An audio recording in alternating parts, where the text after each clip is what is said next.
Good morning.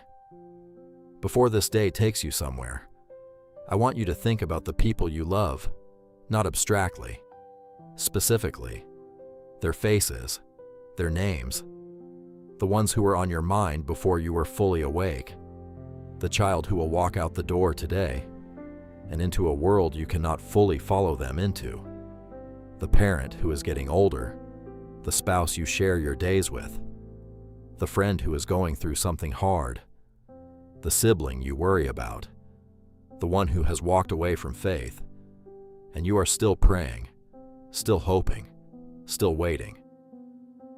The people you love are your greatest treasure, and they are also your greatest vulnerability, because loving people means caring deeply about what happens to them, and you cannot control what happens to them. You cannot be everywhere they go. You cannot protect them from every danger. You cannot fix every broken thing. You cannot be all they need at every moment they need it. But you know who can.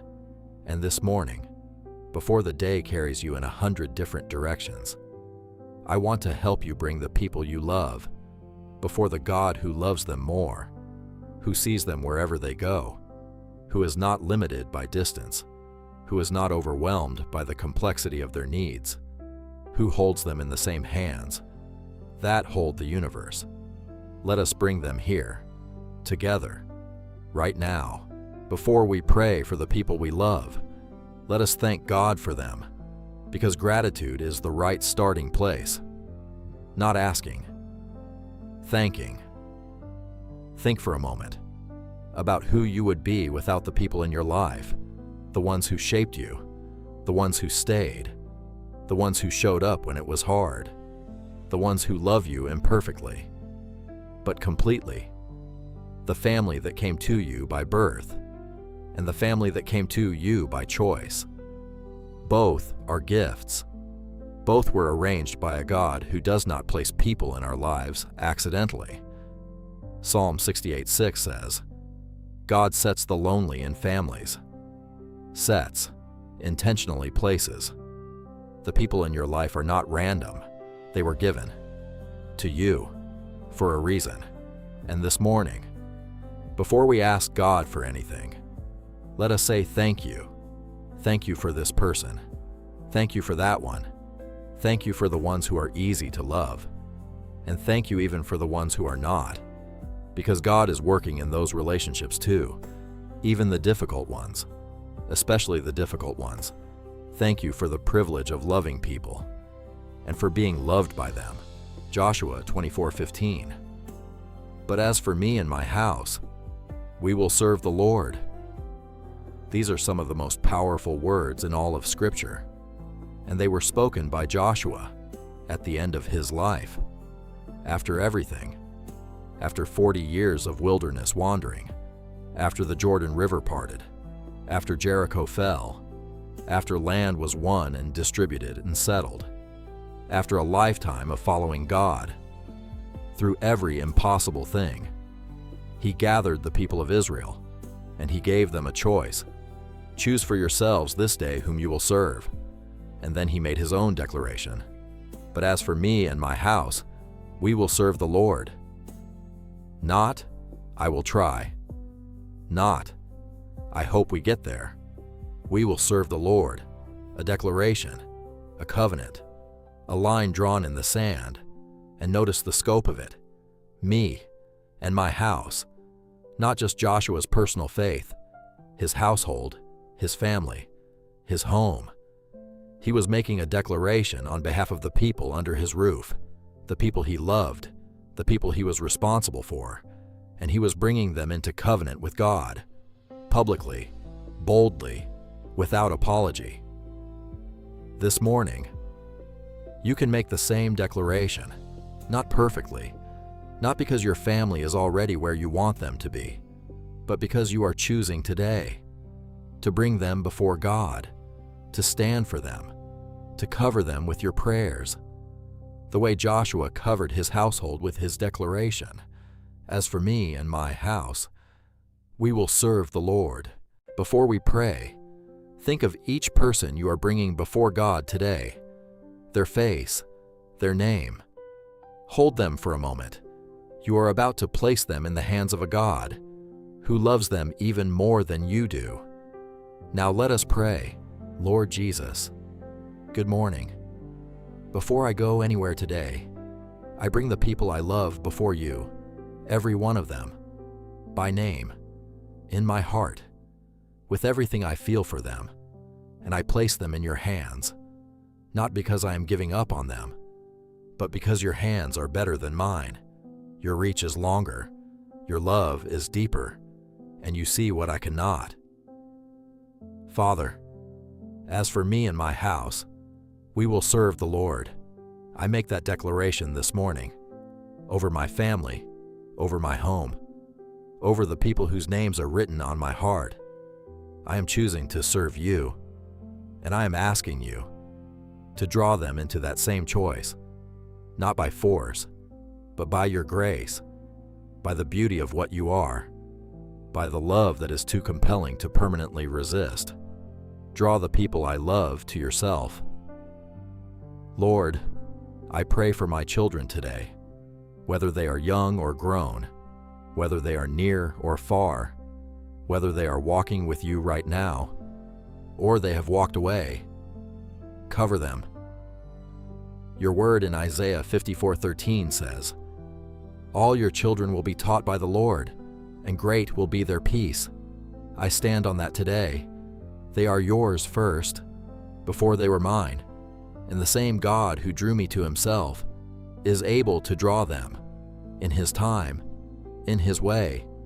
Protect them today, in every space I cannot follow, in every moment when no one who loves them is watching. You are watching. Be their wisdom when I cannot be there to speak. Be their courage when the pressure comes, and never stop pursuing them. Lord, I pray for the marriages in my family, the unions that hold households together. Cover them from the attacks that come against covenant, because the enemy knows that a strong marriage produces a strong home, and a strong home changes generations.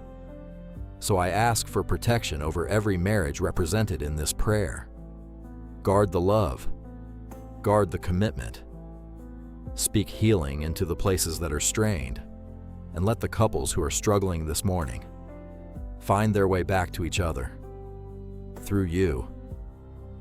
Lord, I pray for the one in my family who has walked away, the one who no longer believes, or the one who is angry, or the one who is lost in something. That scares me every time I think about it.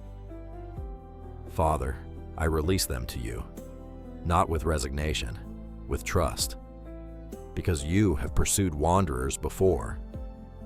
Luke 15 says you leave the 99 to find the one.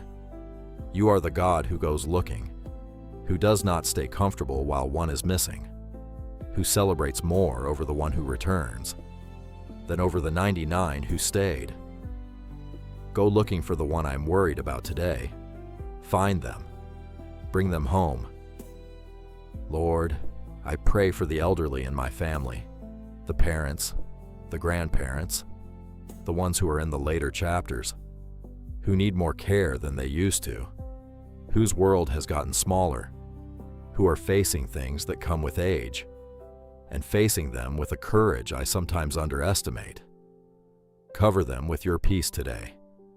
Give them the sense that their life has mattered, that they are still seen, still valued, still deeply loved by you and by the people around them. And when the fear of what is coming arrives, let your presence be greater. Lord, I pray for the one I love who is hurting right now, who is in the middle of something difficult, a medical situation, a financial pressure, a relationship that is breaking, a grief that is still fresh, a battle I can see from the outside, but cannot fight for them from the inside. Father, be inside it with them, in the way that only you can be, not as an observer, as a participant, working in it, redeeming it, carrying the parts that are too heavy for them. And remind them today that they are not alone, that the God who made them, has not looked away. Holy Spirit, cover every home represented in this prayer today, every family, every relationship, every person someone is carrying in their heart right now. In the mighty name of Jesus Christ, amen. Before you go, receive this blessing for the people you love. May God protect them wherever they go today. May His hand be on the children as they step into their world. May His peace be in the home that holds the people you share your life with. May the one who has walked away hear a voice today that sounds unmistakably like home. May the marriages be strengthened. May the elderly be held with gentleness. May the hurting find comfort in unexpected places. May every family represented in this prayer know the nearness of a God who does not abandon His own. And may you, the one who prays for all of them, be sustained today, because it costs something to love people this deeply. And the God who placed that love in you sees every prayer you have prayed, every tear you have shed, every night you lay awake carrying them. He sees it all, and He calls it beautiful.